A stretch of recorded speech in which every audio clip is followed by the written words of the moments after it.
So not only do other cultures differ in their psychological understanding of, these sorts of things we've been talking about, excuse me, but they also fundamentally differentiate sometimes on what qualifies as a person, right? So we're starting to talk about how different concepts of personhood affect social identification.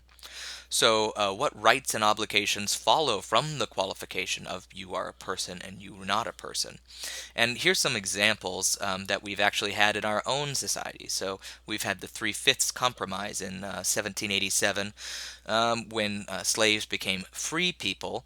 They one slave was only counted as three-fifths of a person when determining the state's population because they didn't want these largely black southern states to have too much power.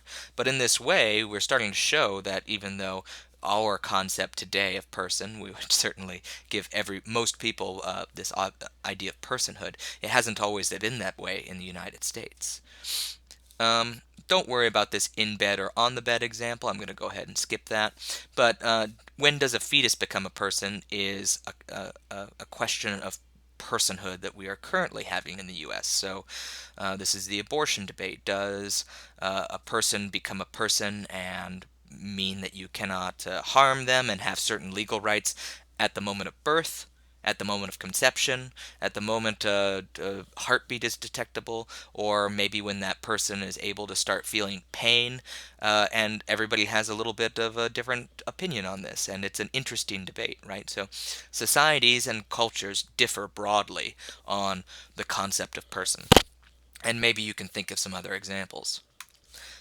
This is a video example. It's a very short film. You can cut and paste this right here to watch it, or I've also embedded it in the website on Brightspace. So go ahead and I'm going to pause.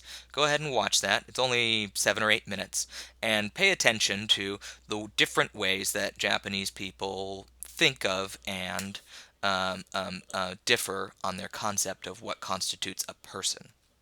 Thank you.